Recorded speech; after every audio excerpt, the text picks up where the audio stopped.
Hey, I'm MrGM, and you're watching the Nerds Templar.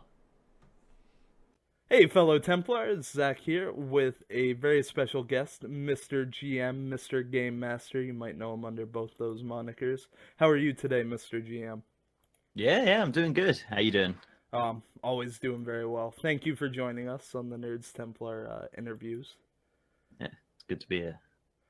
I said we jump right in. A little bit about you. Who are you, Mr. GM? What do you do? What's your channel about? All that good stuff. So I make YouTube videos and do YouTube gaming streams, which is something you don't hear people say ever.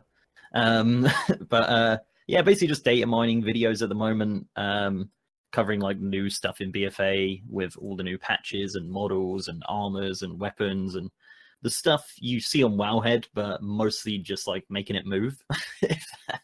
So you see like a picture of a Warfront armor, but on my channel you'll probably end up seeing it walking about and kind of seeing how it actually acts. Um, Beyond that, uh, I mean, streams. I've been leveling my Void Elf, which is pretty standard. It's what people do these days, leveling allied races. And yeah, just general stuff. I stream 3 times a week for a couple hours, just getting used to it really. I only streamed once a week before, but since going full time, it's been a bit more, and it's okay. It's a good way to interact with the community, I suppose. So, how long were you YouTubing and streaming before you were able to go full time? So it all started in 2011, which is a long time ago. What's that? 5, 6 years? 7. Jesus. All right. 7 years. So it started in March 2011. It actually might even be the birthday today. I don't know. That'd be funny. So I made a video then, and it was awful. I made it on a you remember the iToy on the PlayStation 2, Oh, who could forget? the little camera. So I used that as a microphone, and it sounds like I'm in a bathroom with Darth Vader's mask on. And it's just awful, really. And yeah, just kind of made videos for fun. I was like, I watched a lot of Total Biscuit and Wow Hobbs and a couple other creators that kind of inspired me. And I've always liked making videos.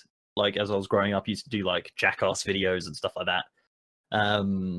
So yeah, it was just kind of a natural thing. And then it kind of took a few hiatuses every now and then. But then over the last year or so, just over a year and a half, I've been kind of really pursuing it as like a career because I was really not that happy in my real life job. So just building it up and up and up. And now we're at 57,000 subscribers, I think, as of today. And yeah, I've been doing it 35 days full time, which has been interesting to say the least. Have you noticed any like changes in your routines or your process since you're doing it full time? Just gained a load of weight, really.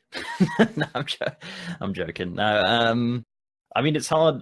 So before I never set a schedule or anything. I'll work my 9 hours of work, and then I'll come home, work, do a video for like 5 hours, and try to get that done. But I mean, I'd upload really late, and it would never be like, yeah, I'm going to upload these days. It would always just be like, I'm going to upload it when it's done, sort of thing. So now with this, I can kind of schedule my week on a Sunday. I could be like, Monday I'm going to stream, Tuesday I'm going to upload, Wednesday I'm going to stream, Thursday I'll upload, Friday I'm going to stream, sort of thing. Which is cool. It's a lot. It's better. It keeps me like not oversleeping or anything like that. And it's nice to have some free time because before I was just doing the normal work and then YouTube when I come home, so I'd never have free time to just play like another game, basically. But No, it's definitely. good. Um, so what made you choose World of Warcraft as opposed to another game or even another Blizzard IP like Hearthstone or Diablo 3? Because they didn't exist in 2011. But no, I've been playing WoW since 2005.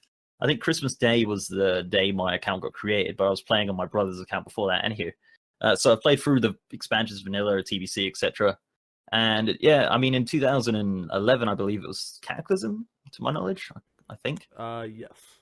And yeah, I mean, it was just, I just felt like I had enough knowledge of the game to make stuff about it. And yeah, it kind of just sprung from there. But since then, I've obviously learned a ton more. And I remember I was talking about this yesterday on stream. I did a video of the dungeon End Time. It's a Cataclysm dungeon. and it was on the PTR. And the video, I was so bad at the game. I'm still pretty terrible, but I'm a bit better than I was. And all the comments on that video are about the way that I played. And then I made a follow-up video saying, hey, this video was not about the way that I play. It was about the dungeon itself. And then basically I just got really annoyed with it. But it was funny. It was a learning curve, and it kind of kicked me up the arse to get a little bit better at the game, because I had bad habits, and I still have a few these days that people point out on stream. But it's getting there, definitely. I mean, that's kind of the beautiful thing about World of Warcraft, though. You can really play it any way you want to. I know people that pay $15 a month just to roleplay. They don't even do content. They'll walk around on a level 45 druid, and just go, "Yeah, I'm a druid. All right, let me heal your wounds, warrior." To each their own. That's kind of the beauty of the game. It's not even really a game; it's a lifestyle at this point. Especially for so many. Crazy. It's changed a lot of lives, really. People have got married through it, and all sorts has happened. Really, it's just insane to think. But it has. I think in like 20, 30 years, when people look back on it, they'll be like, "That was a generational masterpiece." It's like a social experiment. It really is. And speaking of social experiments, there's been a lot of social experiments in World of Warcraft. The corrupted blood incident. Just to name one. Back when people would put a car's curse on their pets and bring them to major cities. That was a serious thing. It made the news. I think the CDC actually did a research on that and used it to compare how actual people would react if like a biological attack happened in major cities. I'll put the link down below for that study. I bet that was like 2006. I bet some CDC employee was like, "I love World of Warcraft and this cool thing just happened," and was like, "Hey, boss." That was when it was like relatively new. Yeah, that was ZG, and that was, what patch was it? It was one of the first ones, right? 1.9, I think, or something like that. I don't know specifically, but it was it was a good one. I did love ZG back in the day. I used to rate it a lot. God, 14 years ago, I'm starting to feel old. And I didn't even play the game till Wrath. Oh, really? Yeah, I'm a Wrath baby through and through. Oh dear. Oh dear. You didn't know the struggle. No, my first experience was my friends dragging me to Thunderbluff as a level 5 Night Elf Druid, using me as bait. Brilliant. Oh, yeah, no, it was a good time. That's a long way. That's a long way.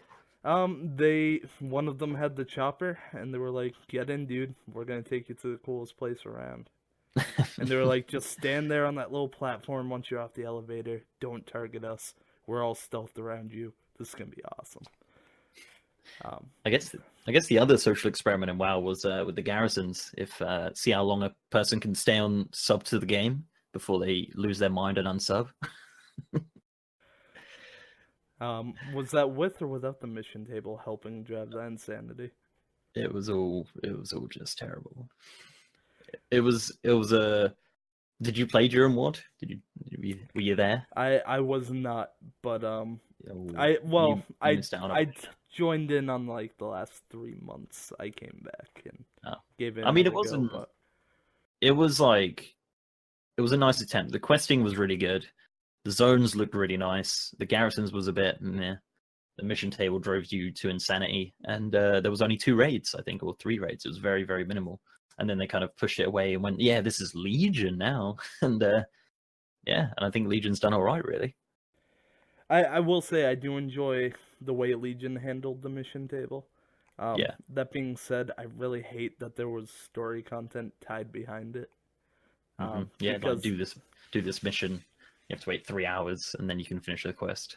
Yeah, and then it was still, all right, Argus, you need to get 6 of these indestructible army tokens to raise your eye level to, 975 for those minions. Do it 6 times. They each take 12 hours. Go. But you can do it from your phone. I don't want to talk about how I feel about games going onto the mobile platform. trying to keep me playing. I It's I, great. honest, I love the convenience of it, but I hate the fact that they're like, yeah, you can play the game while you're not playing the game. Just it won't leave you alone. And then I think if you leave it for long enough, it doesn't give you notifications. But then if you go back into it, it'll start giving you notifications again. I've never experienced that. Truth be told, I had the app download for like 3 days before I was like, if I'm gonna play the game, I'm just gonna play the game. You can do everything now. You can do all your auctions and everything on your phone. Well, at least you used to be able to. I don't know if you still can. There are two different apps, but you can. I will admit, Yeah. the auction house one I did take full advantage of. Yeah. Why not? Free gold. Mm-hmm. So Exactly. that really brings, speaking of Legion, it does bring us to our next topic on this almighty list, the flaws and highlighted Legion. So, in quick summarization, what was your favorite high point of Legion, and what was the biggest flaw you feel?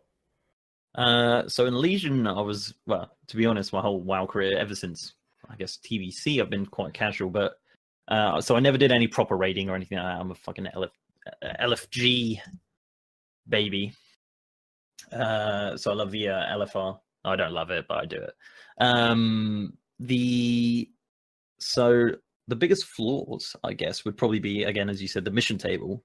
The fact that they even added it didn't need to happen at all. No, I agree Um, wholeheartedly. Yeah, I don't think it needs to be there. But I mean, I had a problem with the legendary system, not with the system itself, more so the way that they called them legendaries. Like, I would have preferred it if they were like Epic Plus, because all that did was just completely whitewash the Hand of Ragnaros, the Thunder Fury, and the Staff of Tisha, whatever it's called, and Valinir and stuff like that. Old legendaries from the past that was super difficult to get. Because like on my warrior now, I have like 6 legendaries or something stupid. Like it's just crazy. Yeah, So it would have been cool. Would have been cool to have them like Epic Plus, like maybe a darker purple or lighter or something. But alas, such is life. I thought the artifact system wasn't too bad, but I am a bit of a old schooler in the fact that I love replacing gear. Like, I love getting a new weapon, I love getting new pieces of gear, which really annoys me when I level my Void Elf because he's wearing heirlooms. So I'm like, oh, cool, a new chest. But it's like, oh no, I've got the heirloom. So I don't need that. well, It makes me kind of if sad, you really. ever want to feel different, just mog it. Yeah, that's literally it, isn't it? I get a new piece of gear and I'm like, transmog, not a new piece of gear that will give me more stats to make me even stronger. It's now just AFK, isn't it? With heirlooms, unfortunately. But I mean, beyond that, I mean, the flaws, they did do a lot of things right. They learned from their mistakes of Warlords of Draenor. You know, but the level scaling is great. I think it's one of the best things they've ever put into the game, honestly. Especially, so obviously you had at the start of Legion, you have the scaling around the Legion Islands, and then later on they brought it into the rest of the world. And yeah, like the Mythic Plus system's great. I think they've done a really good job on making dungeons relevant until the end of an expansion, because previous years have proven after like a couple months or a couple patches, people just don't do dungeons anymore. And they've constantly bumped up the eye level of heroic dungeon items as well, which has been great. And yeah, I mean, I don't know. Can you think of many flaws? I don't want to sound like just like a fanboy or whatever, but I'm really struggling to find that much in it. Like I would have said the previous, like the old leveling, but obviously they fixed that up. But beyond that, I'm not really sure. I'm gonna have to agree with you on the mission tables. Yeah, Still not a fan, and when I heard they were coming back in Battle for Azeroth, very mixed feelings. I have no idea why. Who wants that? Not the forums, I'll tell you that. Yeah. One thing, it's a super small little thing I have against Legion, is when the Broken Shore came out, and it's like, collect these nether shards. They were only good for like one patch. Yeah. Yeah, Like, I've got like 10,000 of them. yeah, and don't get me wrong, great for Mage Tower runs, but after Mhm. that, who are you really trying to impress? I mean, it would have been nice even if they had like a slight conversion into the veiled. Is it veiled Argonite, the thing from Argus? Yes. Yeah, so it would have been nice to have like a small conversion, like maybe like 500 into 3 or something, like just something like easy, like just to get rid of them because I have so many of them. And you can't even buy, like, they removed the epic epic items, didn't they, that you could buy from, so you can only buy blues with them now. Yeah, which is strange. Why would you do that other than Exactly. just dump? Like even a fresh boosted character is 875 item levels, so it's not even relevant. Yeah, no, they just go straight to Argus. It's like Broken Shore never happened. It's crazy. I think one big flaw I actually didn't really like about Legion, and I guess it's still up for debate, and it still possibly could get better, but the Silithus questline. When that happened, I was like, that's really cool, and a big sword in Silithus, and it was all very exciting, but you did the quests, and it was just like starting zone quests, like kill these things, collect these things, and that's it. Like, there's no more story, it's done. And then the Seething Shore come out, and then there was no more, like, there was a quest to do the Seething Shore, and then that was it. That was literally all you had. So I don't know if there is going to be more, but they haven't said anything. I know when I did those first few initial quests, I was like, alright, so maybe they're just time gating it like they did with Argus or the Broken Shore. So I went back next week, or the week after, and there was no quest. And I was like, what's going on? Because it just kind of stops you. Yeah. It feels very unnatural where you leave off, because you talk to Magni, yeah, you need to go talk to these people. Khadgar's like, peace off, guys, I ain't fighting this. And all of a sudden, we're just left high and dry with no quest. And then, like you said, Seething Shore came out. It was fun just to play it. Yeah. But they didn't really give us they're like, hey, Azeroth sprung up over on this island, go get it. And then there was one quest to complete the Seething Shore, and then that was it. And that you don't even get anything cool for it. You get, like, 19 gold. Yeah. It was weird, but there is the data mined cutscene of giving over your artifact or using your artifact to to make the sword not so great. Basically, is let's say it that way. But yeah, there was a data mined thing that Let's go full spoilers at this point. Spoiler okay. alert! Right here. If you don't turn back, it's your own fault. Yeah. So there was a cutscene that because you use your artifact weapon. So this is basically how you get rid of it. You use your artifact weapon to drain the power out of the Sargeras' sword. The cutscene leaked, or I say leaked. WoW had found it, and it's just basically your character holding their sword up in the air, and it goes into the sword, and it all gets very exciting. But yeah, that's literally the only thing we've got. So I don't know whether that's going to be pre-patch BFA or potentially, I don't know, like soon maybe, but it doesn't seem like it. I mean, that cutscene itself was pretty underwhelming. Yeah, it was super early though. Like the dude who got it had to spawn in that the airship. So the airship wasn't actually in the game. He had to go in and fiddle around with it and get it to show up and stuff. So it was really unfinished.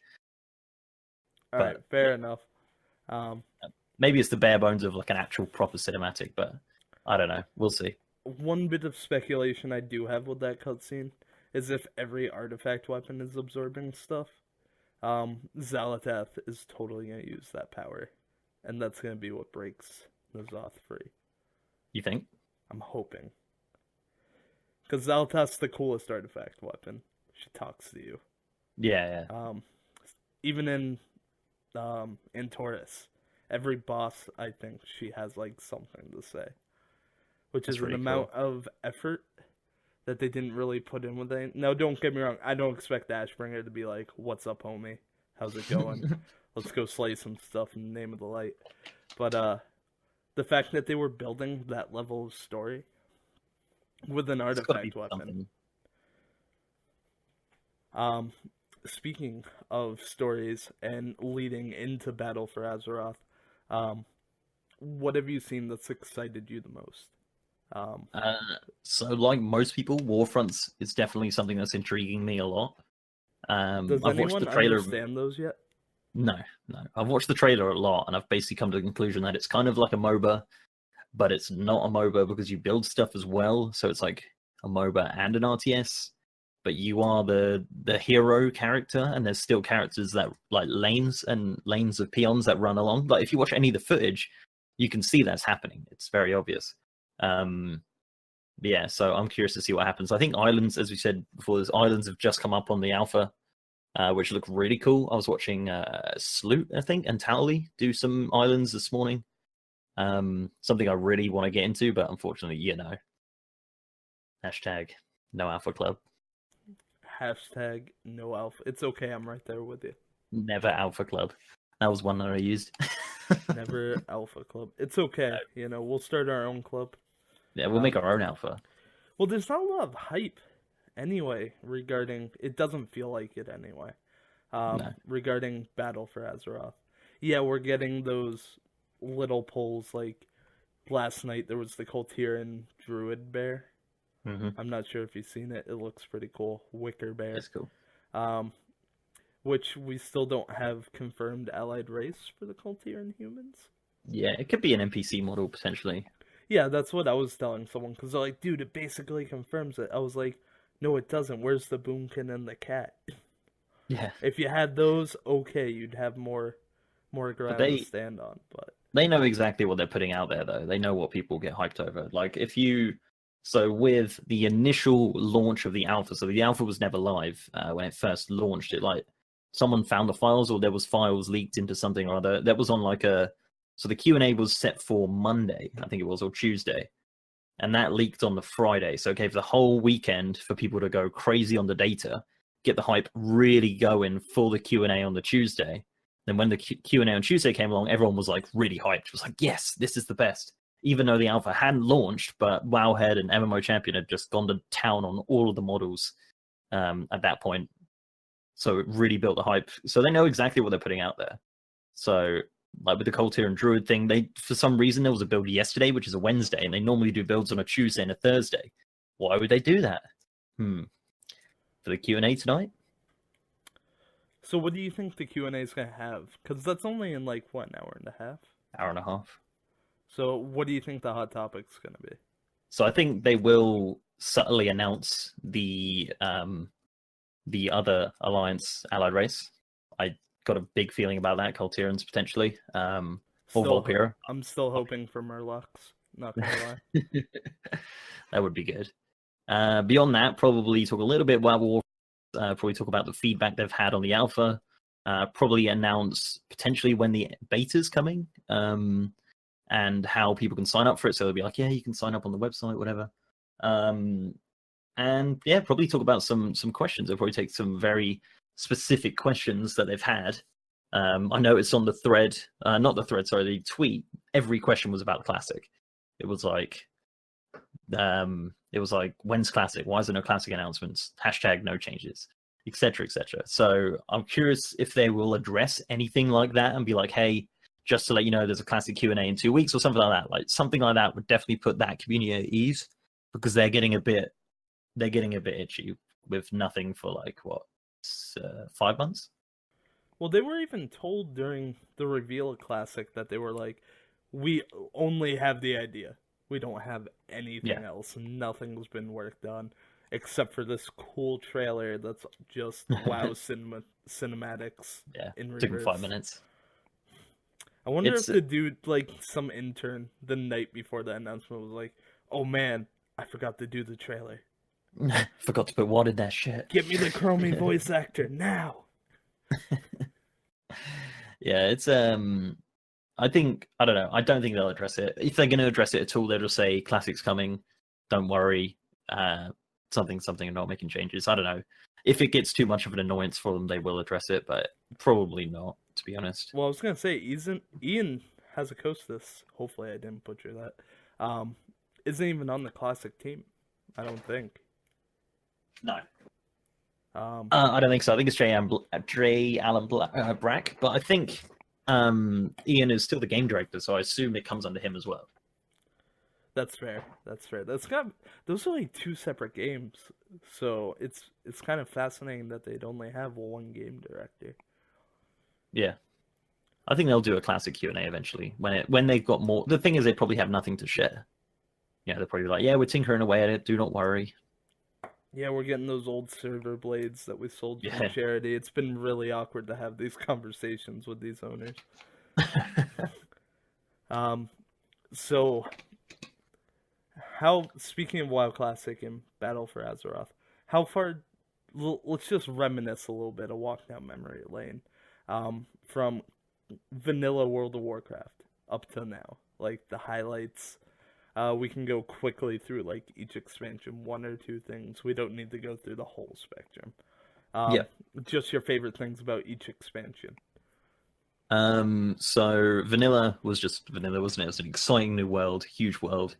Not really back then. No one really knew everything specifically, so there was a lot of mystery. You know, you talk about things like the Ashbringer, where people thought that you could fish up the Ashbringer, and you could, if you do this, you'll get the Ashbringer, and the Ashbringer was a big thing. And then there was like just so much mystery and excitement inside that game at that point, and everyone was so new to it. Yeah, it was definitely an interesting time. There was a lot of patches in vanilla, like 12, in fact, which is more than any other expansion ever, and probably will be ever. But yeah, I mean, at the end of it, only 25 guilds cleared Nax at the end, which is surprising because they knew TBC was coming. So that's why they brought Nax back in Wrath. But yeah, kind of strange. I think it's going to be cool to see them bring it back, though, definitely. But it won't be as exciting as it was, because this is, everyone knows everything now, isn't it? Everyone knows the best level routes. Everyone knows where the rare spawns are, or what drops are, or what the rotation is for your class, and everything like that. Unfortunately, you would never get that experience back. Especially with data mining being such a pivotal thing. Exactly. TBC, for me, it was pretty damn hype going through that portal for the first time. I'd seen it before in Blasted Lands. I never knew, because no one knew what an expansion even was. And then suddenly they came out of left field and announced it. I played Warcraft 3 as well, so I knew Illidan and stuff like that, and I was just so excited. 2 brand new races, Paladins on the Horde and Shamans on the Alliance, which was just amazing at the time. It was like, yeah, this is so cool. Flying as well was something brand new and exciting. Outland was kind of cool looking, nice and bright. Definitely something we'd never seen before in the game.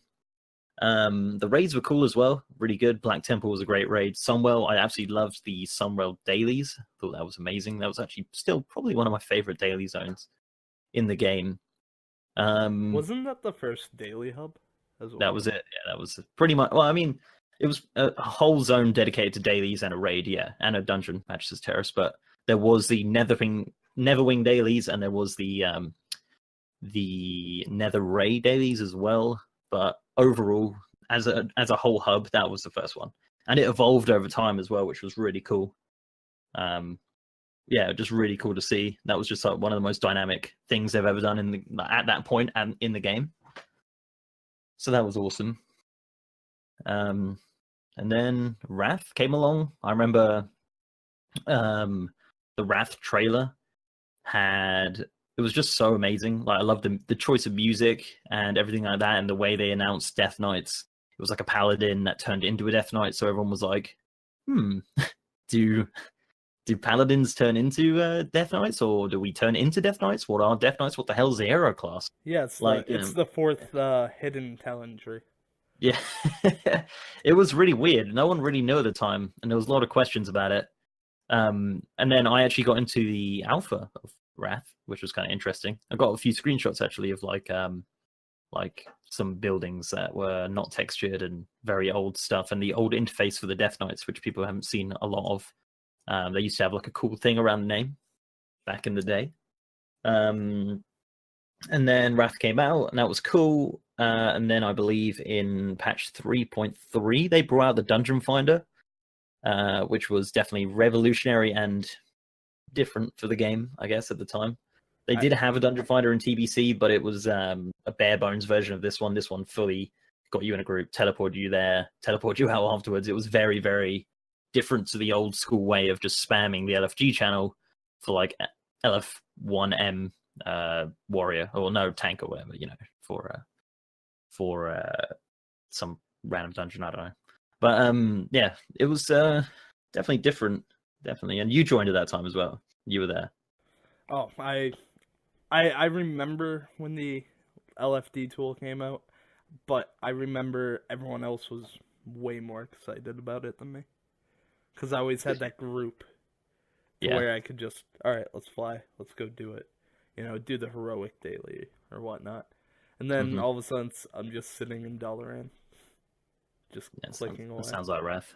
Um, Now that's just your average dungeoneering experience. Pretty much. But you had like the cool, like with Wrath especially, they brought in the siege weapon system. So like jumping into vehicles and having vehicle abilities and stuff like that, and the phasing system as well, which was brand new, and that was mainly specifically used at the start for the Death Knight area.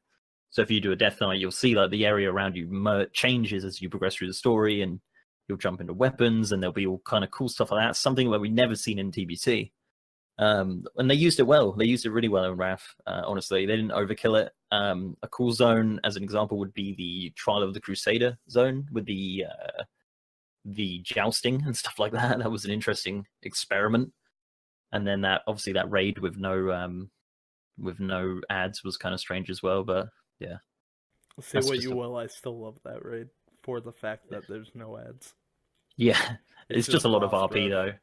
It is. It really is. And I wish legacy raids had the option to switch off RP, so Yeah, you could just get. I would be doing ICC a lot more. I imagine a lot of people would. And then Wrath ended, Cataclysm came through. I remember I was drunk when it was announced because I come back from a night out and my brother said to me, they're destroying the world and they're starting over and you can fly in Azeroth. I was like, no, they're not. You're a liar. And he showed me the trailer and I was like, what on earth? Like, the trailer with like all the world changing and everything like that, Deathwing Oh coming yeah. flying through. And I was really hyped. I was like, this is sick. Like, the world needs a bit of an update with the new systems and flying and stuff like that.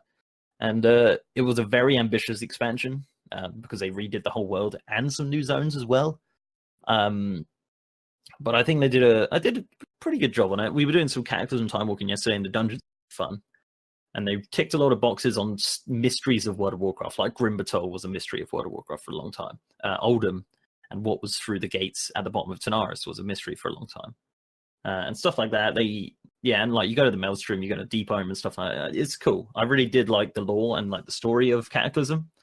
A lot of people hate the fact that they changed the world, but it is what it is. It's got to change with the times. If you have a world that's phasing and amazing graphics and stuff, and you go and you start your journey in a place that looks like a game out of 2004, you're going to probably have an issue with new players, at least. Well, even then, the world's been changed for longer than it was the Yeah. old way. Yeah, it's At funny this because point. as an old school player, I play through these zones and I'm like, oh, this is new. Or I'm like, oh yeah, this is the new wetland, the new Westfall. It's like, it's not new. It's been there for like 7 years. But I still consider it new because, I don't know, I'm just a jaded vanilla player, I guess. Then what came after Cataclysm? Mr. Pandaria. So that was a cool one. I loved the cinematic on that. I thought it was absolutely fantastic. With the Alliance and Horde fight, and then the panda just jumps in and stuff. That was really sick. That was, The art, yeah. it is one of my. I don't like any specific expansion. Also in Wrath, just to go back, achievements come in, which were really fun, really really fun. I got a ton of screenshots from those because there was a pre-patch at the end of TBC, so it was still TBC, but it had achievements. So that was a weird time in WoW. But I got because everyone was just going crazy with the achievements. But anyway, back to Mist. So what I like about Mist was the art style. I thought it was great. I thought the zones were amazing as well. The raids are really cool and themed. The story was kind of cool. They had the Throne of Thunder, which was a fun little raid. They introduced the Looking for Raid in Mist, I think, or no, it was Cataclysm. It was Cataclysm because they did that with the Dragon Soul and stuff. But yeah, they just advanced on it really. Had a cool, as we were saying before, the Horde and Alliance story was really prominent. The difference in their story in Mist was really cool because there was an actual faction war going on. And at the start of it, there was no specific bad guy, where the previous expansions had one bad guy. So that was kind of cool, and Garrosh obviously turned out to be the big bad of that expansion. Siege of Orgrimmar was cool as well. Going into Orgrimmar and doing a raid and stuff that was nice. But yeah, It was you don't just want. so long. It's so long, such a huge dungeon. Even now to run it for tusks, it's hours. It's awful, yeah. And you'll never get it. It's just, why does it have to drop from the last boss? Why can't it just be like the first boss? I just want to know why it's such a low drop rate compared to every other piece of armor. Is it really that low? Is it like mount low, or are we talking like Um, 20%? you go ahead and talk about the next X spec. I'll look it up and I'll let you know because I've Okay. I've heard people go it's mount levels, but I'm gonna double check that because that doesn't sound right. No, it doesn't. So then Miss End and then Warlords came in. The trailer for Warlords was cool. The cinematic was also very, very. And then the realization of WoD came in. The Garrisons was a cool idea at the time. BlizzCon really hyped it up, and then it ended up being something completely different. As like, I mean, the questing in WoD was great. Like the quest zones, the zones were really nice looking. Tanaan Jungle was a cool zone. But there just wasn't enough content. There was only 2 patches in that whole expansion, and patch 6.1 or 6.2 was just a selfie cam, and I believe there was 3 raids in the whole expansion as well.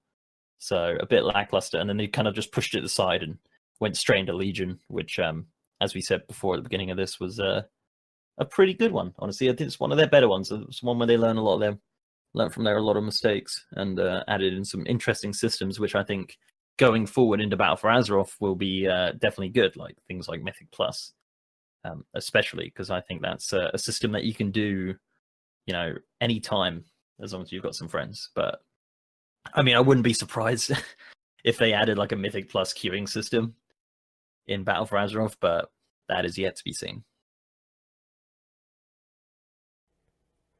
No, I'm also really looking forward to it. Despite the lack of hype. Also, I cannot find this drop rate.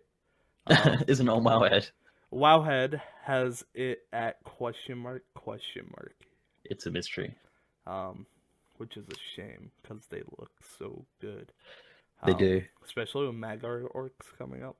Oh yeah, that's gonna be awesome. So we've talked about how far World of Warcraft's come, all our favorite features and whatnot. So let's go back in the past, talk about WoW Classic. Now, despite everyone thinking they know what WoW Classic is, no one knows what WoW Classic is actually gonna be, other than just vanilla WoW, whatever that means. It's up to you. So what do you think they're gonna do with WoW Classic? Is it gonna be all the patches at once? Are they gonna have a patch cycle? Do you think they're gonna do high res graphics but everything else is the same? What do you think's gonna go on there? I would like to see no changes in WoW Classic. I'd like to see it. I wouldn't be opposed to it starting at 1.1. Although that does mean no battlegrounds, no a lot of things. You lose a lot. But the problem you have with WoW Classic is it's kind of like having a time machine. So let's say, for example, I don't know specifically. Let's make up something. So let's say warriors in patch 1.1 suck, right? But they get better by 1.6. They get better, even better at 1.9, and 1.12. They're the best, So would you roll if WoW Classic launched on 1.1? Would you make a warrior? That's the question, isn't it? Or do you wait for that other patch to drop? And I mean, a lot of the patches of WoW Classic there were major changes through those patches, and it's difficult. And I'm sure they're pondering on it themselves every day on how they're going to do this, because there was a lot of bug fixes as well between those patches. But the content of those patches, you've got the specific dungeons and raids that came out, like Zul'Gurub, for example. So I don't know whether they're just going to go with the 1.12 kind of class changes, where they had their classes pretty much to a decent state, and then just release content patches in so they'll start with no battlegrounds or anything, then they'll bring in battlegrounds, and then they'll bring in different raids and different dungeons at specific times, or they'll just launch 1.12, everything's there, Nax is there, Zul'Gurub's there, all the bells and whistles. But the problem with that is that people will get burned out way too quick, because people will just dive straight into Nax, and then that'll be it. That'll be it for WoW Classic. And that really kind of speaks to the longevity of WoW Classic. Everyone's really excited to get back into it. But eventually, once you have Nax and once you've cleared Nax, once you have it on farm, what's left? Exactly. That is WoW Classic. And I don't see them doing WoW TBC Classic and just going through.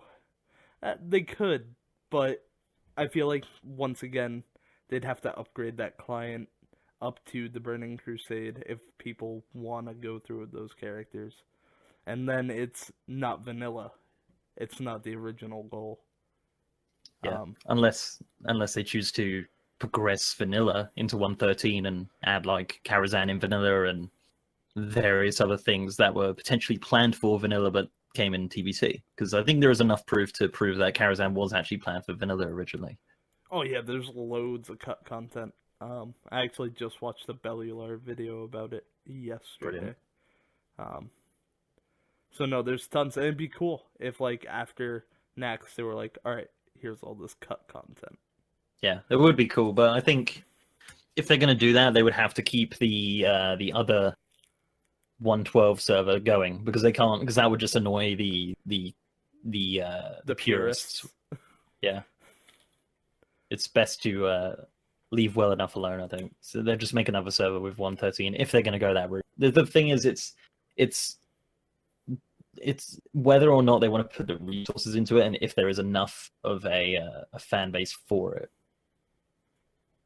So, like, if there is enough community demand for a Karazhan in vanilla, then they'll do it. But is there really, though? Like, would people really want that? I don't know. Well, I wouldn't mind it personally, but that's just me. No, I hear you. Like, I'm looking forward to it, but I don't expect to stay after Nax is cleared, by me anyway. Yeah. I think it'd be a good experiment. I think a lot of people have said, and I think it's true, if they couple it with the current sub, it will be the most subs that World of Warcraft have ever had in their life. Yeah. It shouldn't be, the way when they introduced it, I thought it was just going to be certain realms, kind of like how you have PvP realms, RP realms. I thought we'd have classic realms. Yeah. And the way everyone's talking is, oh, here's a different client. And it's like, I don't want another client. Just put it into the realm list. It can't be that difficult. It can't be, though. It will. Legions change a lot. You can't... You'd have to... The thing is, with vanilla, it's only 12 gig, though, which is funny, because the game's now 50 gig, Legion. But yeah, it was only... No, in fact, I think it was less than that. It might be maybe less, but yeah, still. I don't know. I mean, if they were to... That would be cool, like having it all in the same client, but I don't think it's in the realms of possibility. Because there is so much in there that you'd have to load, like, with scripts and everything like that. It's just... It'll be better off having it as a separate client on the Battle.net. But will it have Battle.net integration and stuff like that? Will it stay like Warcraft free? There's so many questions that, as I said, you can go on all day. You can talk all day about this because there's more questions than answers, and there probably will be for a long time.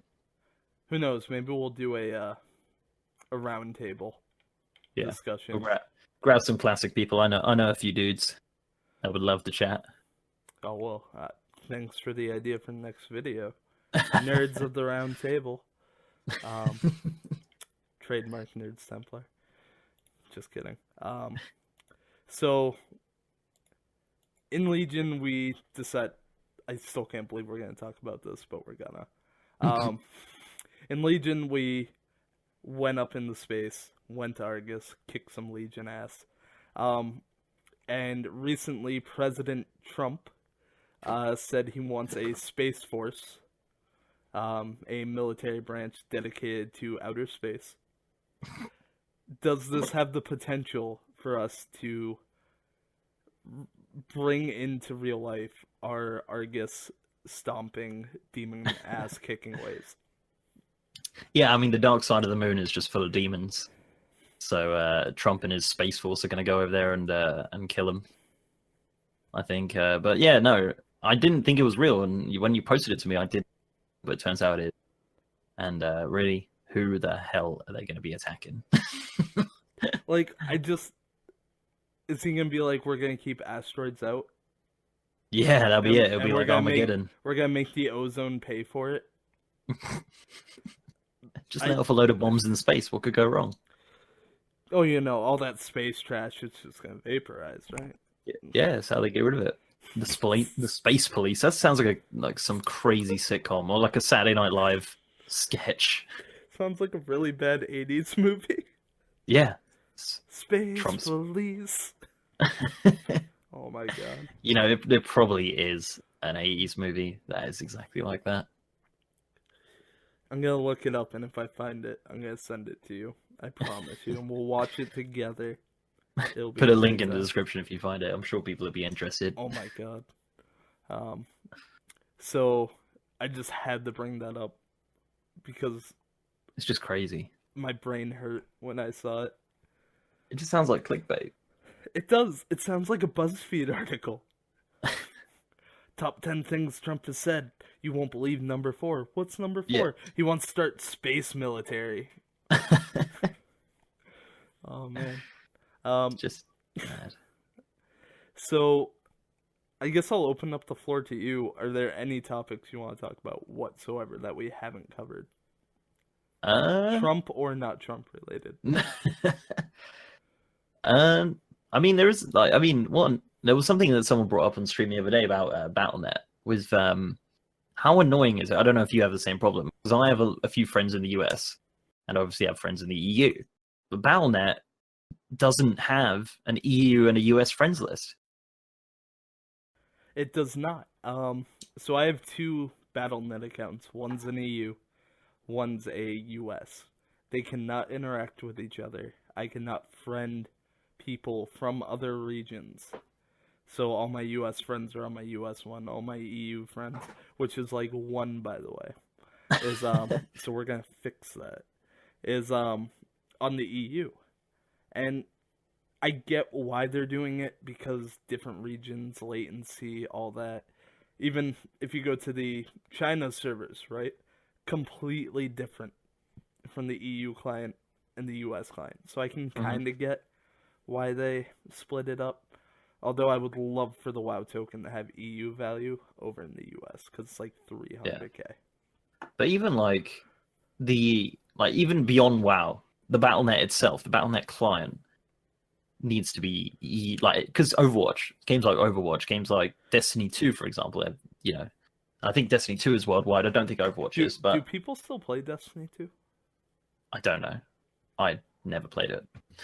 Probably not, though. It's such a letdown. Yeah. It's crazy because I can log out of my BattleNet. I can log back in on the same account on the US realms, and I'll still have the same battle tag. So there's absolutely no reason why they wouldn't have EU and US together, because you have the same battle tag between them. Like, it's not like someone's going to take your battle tag because you've already got it on both regions. Like, even just talking to someone or friending someone on a different thing would be nice, but it just doesn't. I don't know. It's weird. Because with WoW, you can just do a drop down, can't you? It's like, here's your US account, here's your EU account. But I don't know. It annoys me, and it's funny because I've spoken to someone at Blizzard about it. They were like, "Yeah, that would be really good." And it's like, come on, Blizz. Even your own people want this to happen. Yeah, it's crazy, like, to think that is not a thing, because it's just an old sort of thing, isn't it? How they used to split that up, but now it's like everything's worldwide and stuff like that. It should have like smart servers that work out where you are, and it'll put you on the closest one and stuff like that. Yeah, and you see that happen in games all the time. Yeah, exactly. You can play other games with like PUBG, example. You play PUBG with some Americans and some English and whatever, so it just puts you on the nearest servers. Usually it's Chinese teenagers who I assume are smack talking me. Of course. And I take it all very personally. I can't confirm it's about me, but that paranoia, it's real. Have you played PUBG? I have. I'm way more in the Fortnite, truth be told. PUBG, it was the only thing when I first started playing it. It was okay. Have you ever played it? Yep. 34 hours in and no wins. That's pretty much my life. But No, I have one win. I have one, and that was in yeah, teams. so that's my PUBG because a lot of my friends play PUBG, and we've seen Fortnite, and we see like Ninja, I think, is a streamer who streamed with like Drake last night or something crazy. It was like blowing up on my Twitter. I was like, what is Yeah, this? I saw that. I saw that it was like 500,000 watchers or something. Yeah, but I don't know. Fortnite is very popular, but I just can't agree with it. Like, I can't deal with the graphics. I can't deal with like the silliness and stuff. I prefer realism more so in like the PUBG sort of style. And I listened to a podcast with Brendan Green, I think is the creator, and I just really like I think he's just a cool dude. Really, the way that he was talking about the game and what his ideas were for it. So I just thought, like, I'll just support this one. I think it is, and plus I paid for it as well. The Fortnite's free, so I have no commitment to it. No, I hear you there. One thing me and a buddy were talking about, because while they are fundamentally different games, just in the same genre, PUBG has nothing to keep you coming back other than I spent Yeah. $40 on this. Yeah, yeah. I mean, the dude said about like player levels stuff like that. It's not been implemented yet. Oh no, he just released an update not too long ago. Or Oh, not. for emotes. It was like a Yeah, roadmap. Which when I read it, I really want to like the guy because he's independent. Yeah, he struck up big deals, but he started this out of passion, and that kind of speaks to me as a content creator.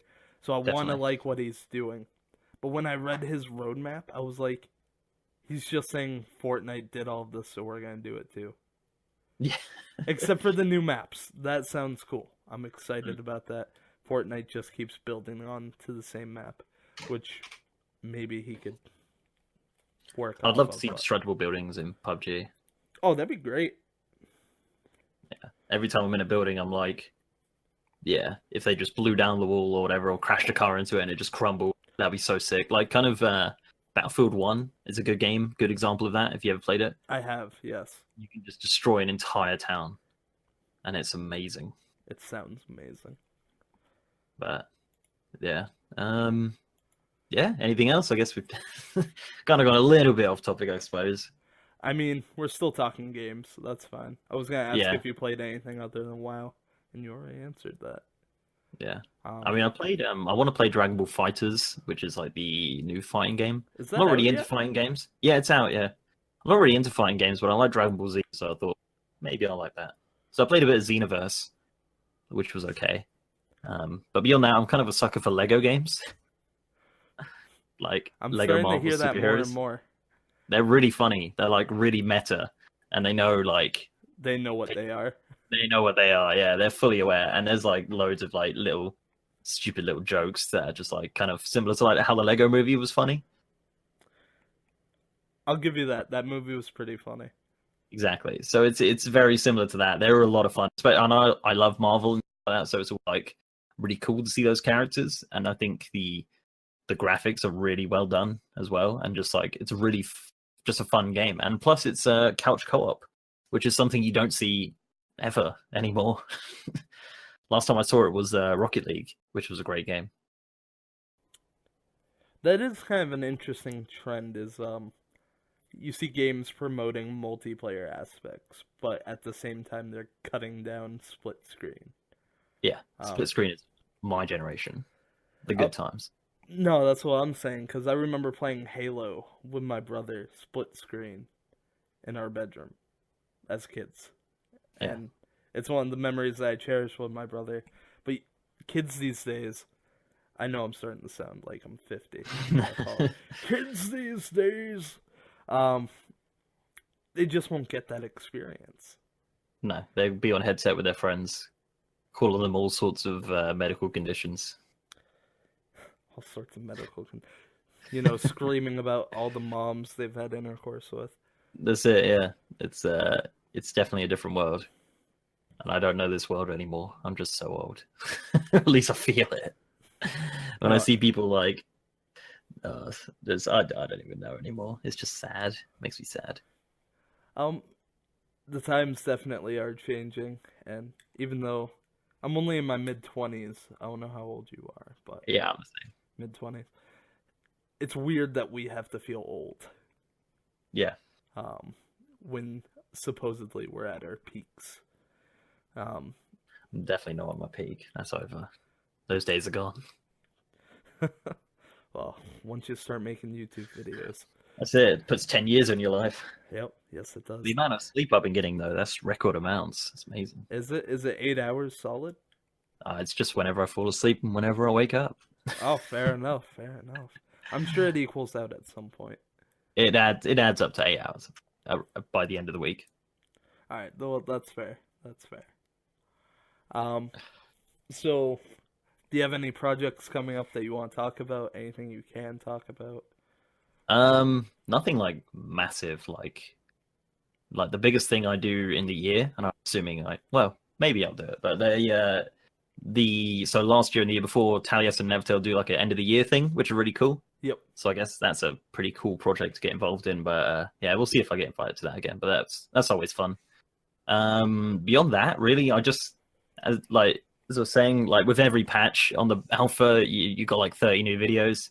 So every time something new comes out, I just literally just jump straight on that. So I never get time to plan anything anymore. Although I am slowly working through the Warfront armor. So for the armors for Warfronts, like literally before this, I was just working on the plate Horde armor, which looks really cool. It's got loads of spikes. So that'll be out probably this. God, it's 5 o'clock. Probably soon. I was literally writing it just before this, and I was like, oh God. That's not good. It's going to be another late one. I stayed up till 3 a.m. on Monday doing a video because I promised it would be out that day, and I got it out at 3 a.m, and I was like, yeah, it's still Tuesday somewhere. Technically. But In the US it was. So exactly, they loved it. They were like, oh, this is brilliant, 3 o'clock, perfect. And I was so tired.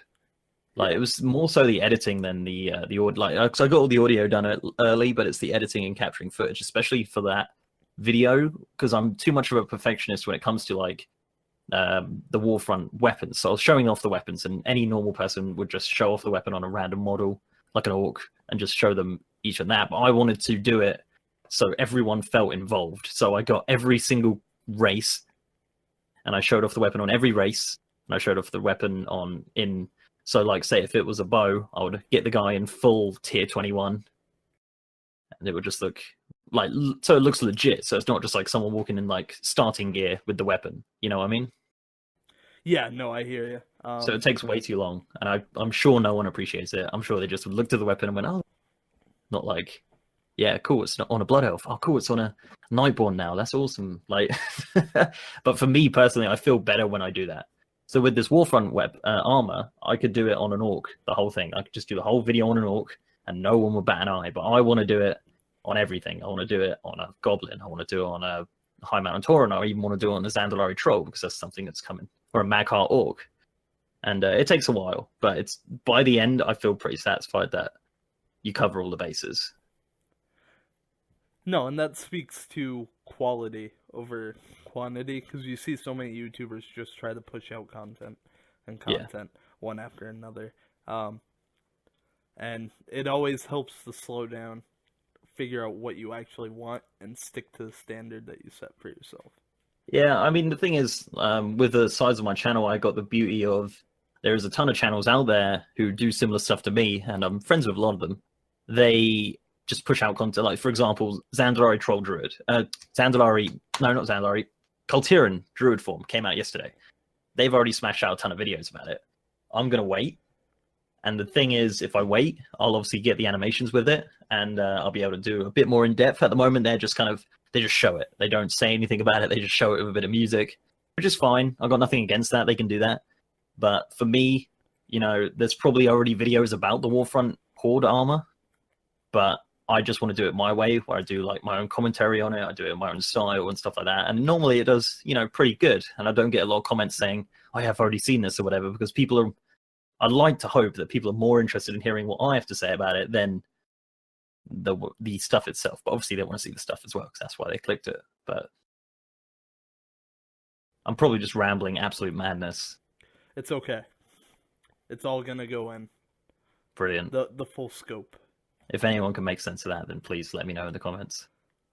That yeah, no, seriously, little translator. You, you know how fans can like add captions? That's it. Just Yeah, try and. forget the rest of the video. Just caption that, put it in English, and But I think, basically, other people do it, but I'm doing it my own way. That's it. That's basically what I'm saying. the Frank Sinatra quote: "You did it your way." Exactly. But yeah, I like to hope that people watch me for me, and not just for what I'm showing, but also for what I'm showing. Obviously, if it was just me talking, no one would watch that. I don't know, man. You got the accent. That's it. Yeah, It's people some- don't. I was on a Twitch stream earlier, and they had absolutely no clue where I was from. Like literally nothing. Like, oh, who's this Australian? I was like, Australian? See, I would have thought UK. Yeah, just it is UK. because there. I swear this isn't racist, quote unquote, but most of the big WoW YouTubers are from somewhere in the UK. It Well, looks like.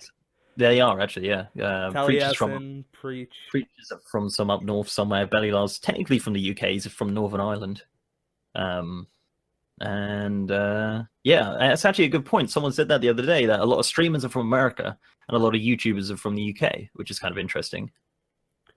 And don't get me wrong, not to exclude Novel. He's From off in his own little. the Netherlands. I Holland? believe so. Yeah. Oh no, I emailed them yesterday, and it was in a .dk, DK. and I've never seen that before. Maybe Dutch. I don't know. Yeah. It's funny because like in America you've got like Asmongold, who used to make videos but now more so streams. So Yep. who would be the biggest US YouTuber of WoW? Would it be Hazel? Would it be Pyromancer? Off the top of my head, I can't think of a lot. It might be Nixium. Truth be Oh, told. Nixium, of course. Yeah, I completely forgot about Nixium. Yeah, Uh, well, there you go. Yeah, because he streams as well, but he's primarily YouTube. You find a lot of these guys who used to do a lot of YouTube videos have now moved on to streaming. I'm one that's safe to say it's Nixium sitting tight at 351,000 subs. Yeah, it's a safe bet. I think Hazel is maybe 80,000. She was 77 last week, but I noticed it went up. Well, you'd like to hope so. That's what. That's basically because people ask me, they're like, "Oh yeah, how's the YouTube going?" Like, well, yeah, like Yeah, no, if it's going, she's at if it's 79.5 right now. oh wow, that's pretty awesome. She's definitely going to hit 100K within the next couple of months. Then Oh, definitely. that's really And cool. that's good. She deserves it. Yeah, definitely. She's cool. But like, it's it's fun. But yeah, as I said, like if people said like people go, "Oh yeah, how's it going? Are you going? Like, is it getting bigger?" It's like, yes. If it's getting smaller, then we have a serious issue. Yeah. That's the thing with YouTube, isn't it? If I start losing subs, then there's obviously something going wrong, or I've said some like racist term on stream. You just But then again, Mel that- Gibsoned it. Yeah, or filmed a dead body. I don't know. That would actually get you more. Oh yeah, it does, doesn't it? More merch. Buy the merch. No, it's funny, when I was creating the YouTube channel, my boss was like, "Are you gonna push for the merch?" I was like, "What? What merch?" It's Yeah, like, I don't merch? know, isn't that what YouTubers do? Don't they? That is it. Yeah, you just start talking, and then suddenly you go completely on a tangent and be like, "Yeah, check me out at Teespring/MrGM." I mean, yeah, made up website, obviously, not me. I actually sold some merch. It was kind of funny. Actually, well, slightly off topic, but I did get a funny email, weird email from Teespring. So my people who do the merch is called Teespring, I believe. No, TeePublic. And I got an email yesterday saying, "Hey, you made a sale." I was like, "Oh, cool." And it's 3 t-shirts that are nothing to do with me and nothing to do with WoW.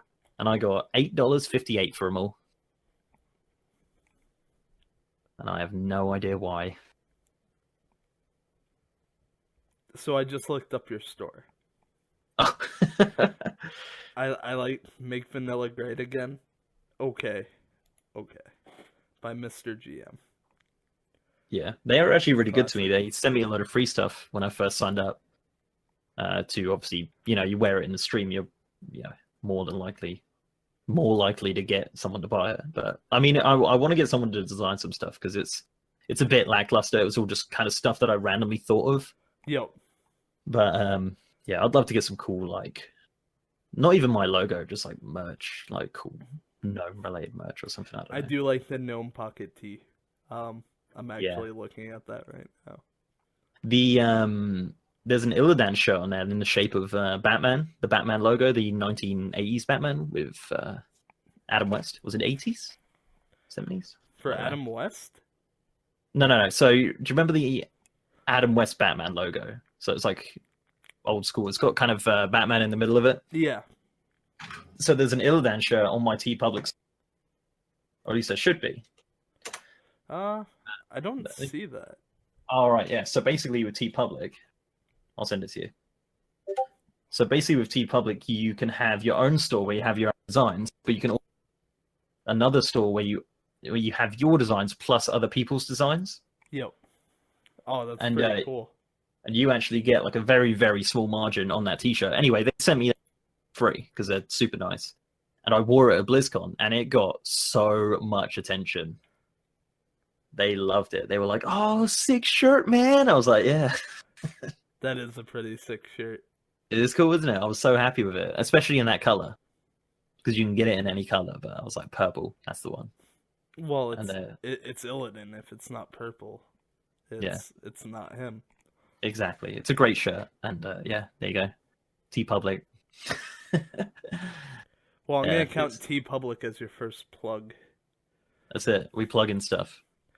What do we plug in? So I got a new URL for my my YouTube. After years and years, I've been...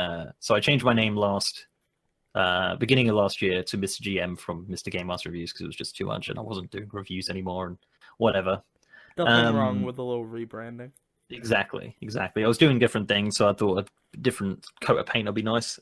So for ages, I had the same URL, the Mr. Game Master Reviews, and I contacted back and forth with YouTube to get /MrGM, which would have been perfect. But they said their system doesn't allow it. And I was like, why? It's not, and they were like, it's a common phrase. I was like, oh yeah, they do use it all the time in real life. Oh yeah, man, Mr. General Manager. So in the end, it just turned out to be, I've just changed it recently to MrGM youtube.com/c/MrGMYT. That's what I had to go with. That's fair. You can pretty much get anything you want with YT at the end of it. Yeah, I mean, it's the same as my Twitter handle. Someone had MrGM, or still has MrGM. I have spoken to them, but they're from like Brazil, and they're not giving it up. But I do have it on Twitch. I am twitch.tv/MrGM, but I don't use Twitch really, so... But maybe one day. I am starting to find that a lot of WoW YouTubers don't like to use Twitch. Yeah, the problem with Twitch is... I think it'd be a great platform, and I think financially it's probably a good idea. But I do like YouTube gaming, and I think the evolution and how they're doing with that is doing really good, with the sponsor system and everything like that. And the fact that you can choose your quality and you don't have to be like a super duper partner like on Twitch. But with Twitch, as soon as you become affiliate, you can't stream anywhere else. So you're kind of screwed. So I can't be like, right.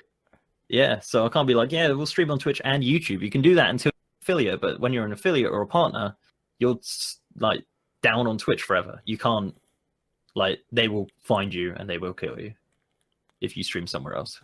That's outrageous. Yeah, so it's pretty crazy. So there, the more you know. So yeah, I'm kind of sticking with YouTube gaming. For streaming isn't really the main bread and butter of the channel anyway. It's just kind of a bit of a thing to interact with the community, really, because that's what I like about it. I spend more time on stream talking to the chat than I do actually playing. And I think that's kind of the charm, because even I popped in yesterday. Yeah, I try to. Whenever I see you streaming, I'll be like, do I have time? Yeah, I'll pop in. I may not stay for long, but I'll say hello. But you got like as well now. So say because before it would act like a video. So if you started streaming and you were streaming for 5 hours, chances are it would get buried deep in your sub feed or someone else's sub feed, obviously. Yeah. But now they pop it to the top. Doesn't matter how long you've been streaming, you'll always be at the top of the sub feed. Yep. I did notice that, yeah. So that's a really cool new feature they've added. But yeah, I think they're building on it. It's early days, but I think, give it time. It will find its own way. they're thinking about adding this feature called a lounge feature. So that's actually a feature for general YouTube though. So kind of similar to hosting on Twitch. So I believe, to my knowledge, it will be like every YouTuber has a lounge, and they can have like say 5 or 10 videos that they enjoy in their lounge, and people can go into their lounge and watch it with them, sort of thing. Huh. Yeah, it's something like that. Because I mentioned it before. No, someone mentioned it on Reddit, on the YouTube gaming Reddit. Was just like, oh, can we get hosting? Because hosting would be great. And they were like, no, we've got this potentially coming up. So, and also main page sponsors as well is something they're doing. So at the bottom where it will say like on a normal video where it says subscribe, it'll also say sponsor next to that, which is similar to the Twitch sub feature. But yeah, that's coming on the main YouTube page as well, so that'd be a cool little addition. But yeah, I think, as I said, it's early days for them, but I think I'm going to stick with it for now, and if they really screw it up, then I'll move over to Twitch. No, that's fair enough. It looks like a good platform, from what I've seen. Pretty straightforward. All I really see is the feed and the chat. It's kind of hard to goof that stuff up. But yeah. All the behind-the-scenes stuff I'm kind of foreign to. Mm. Yeah, it's pretty cool. I mean, you can play, I don't know if you can do it on Twitch, but you can actually play ads as well whenever you want. So say if I went to the toilet, I could just click play ad, and it will just play an ad to people who don't have ad block. Which would be like 3 out of 100. 3 people, yeah. Well, I got their views. But it acts like a video as well, so it's quite cool. Like, so say when the stream's over, I would have gained like 4,000 views on that video or that stream throughout the whole time, and then I would get paid for those 4,000 views, basically. Nice. So that is pretty cool. Yeah, exactly. So it's kind of, it's not just kind of waiting on donations or whatever. It is just kind of quite good in that sense. It also seems like it would help to synergize with the actual channel. So you're not pulling away from the YouTube channel like you do when you're on Twitch. Exactly, yeah. That's really the main reason, because I have like the 57,000 subs that are already on YouTube. I don't think they would be that happy if you went, oh yeah, let's go to Twitch instead. And if you get a new follower on Twitch, are they going to come over to YouTube? Maybe not. At least here, if I get a new follower, it's a follower on YouTube, which is where I'm based, obviously. Now, what was I going to say, Mr. GM? Is there anything you want to say to your fans, speaking of subscribers? Take as long as you want, be as heartfelt as you want. I'll mute myself so you can have this moment alone with them. Just think you guys are the best. No, they're cool.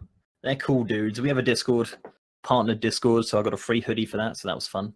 But yeah, they're cool. Like pretty much every fan I've ever had a one interaction with, especially my patrons and sponsors, they're just like great. Honestly, like it's like so stupid to say. Like everyone always says, "Oh, I got the best fans in the world," but yeah, literally everyone I've had the pleasure of interacting with has been great. And obviously we have a common interest, so it's awesome. And it's funny because people, like, if someone messaged me, they're like, "Oh wow, I can't believe you responded." It's like, why wouldn't I? You're the reason I'm here. Like, it's crazy, but yeah. To be fair, as a journalist, I still get that feeling when people actually respond. Yeah, you get some people who are just like too much on their high horse to even think of the time to reply. But I feel guilty. I think that's just in my nature. I feel too guilty not to reply. Even if it's a hateful question, I'll still probably answer it. Like, why are your videos so bad? Exactly, yeah. I just get out. That's just the comment section there. Yeah, you can feel free to ignore those. Yeah. I mean, there is a funny thing on YouTube, actually, before we finish, I thought I'd tell you. So on YouTube, there's a hide comment button, and it is the greatest button ever made.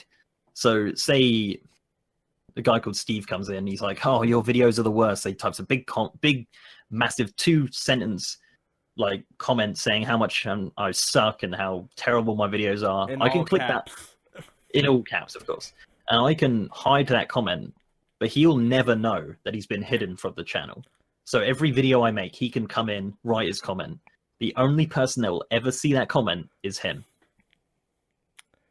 Um, there was one thing that I saw.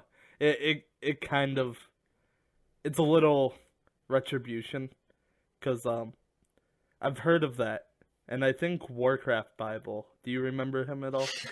Yeah, He did Kakio's that to best friend. Kakio. Yeah, Kakio's BFF.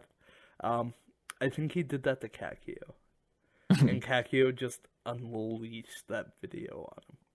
But more recently, to get back at someone just ragging on your YouTube channel, did you see Taliesin's tweet? Which one? Um, Oh God, was it the comment? yeah, Man, it was like, that man, your made... videos are so bad, but they keep popping up in my feed. And so Yeah, he and he was like, replies, yeah, man, to help prevent that, just don't comment on the videos. Although you're really screwed when the creator replies to your comment. And I was like, oh, that's yeah, genius. he absolutely annihilated him. I'll He's brilliant. post a picture of it. I don't think I can get dinged for taking screenshots of tweets. No, I'm sure he'll find it funny if he watches this. Oh, that whole thing that like made me chuckle. But his Twitter in general is just so funny though. Like some of the stuff he comes out with, and his Mage Tower like accomplishments are just sickening. Like, how does he do it? What, has he done it with more than one character? He's done it with like every character. Every spec?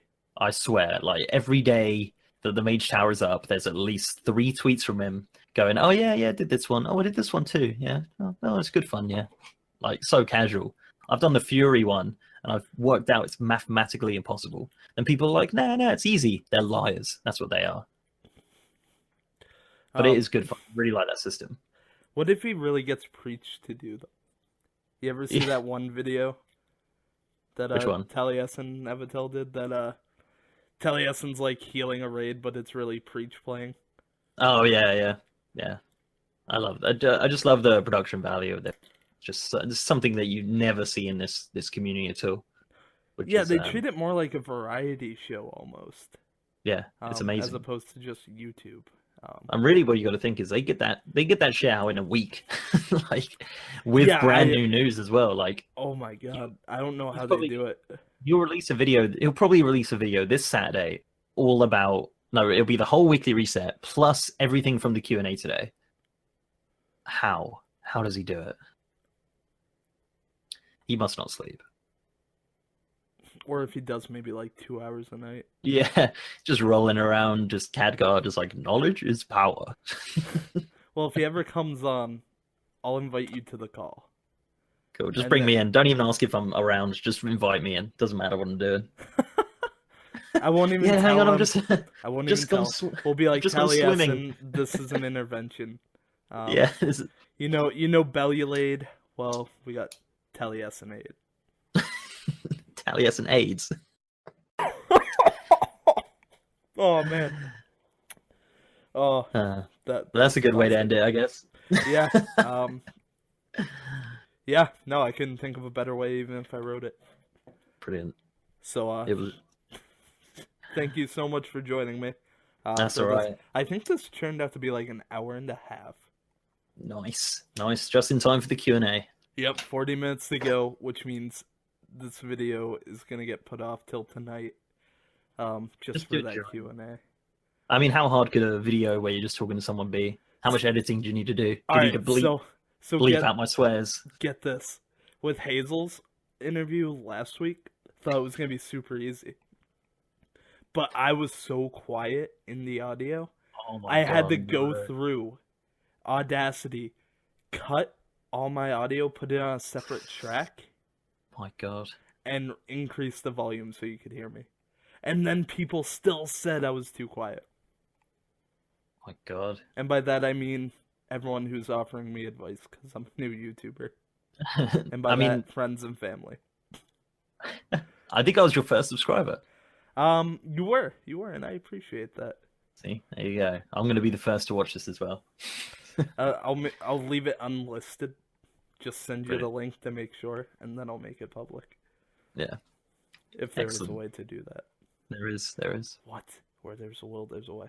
But anyway, thank you very much. Before we get too off topic, I hope you enjoy the Q&A. Who knows? Yeah, maybe we'll pop in, do another quick banter about it. Yeah. So yeah, have a good one. Brilliant. Take it easy.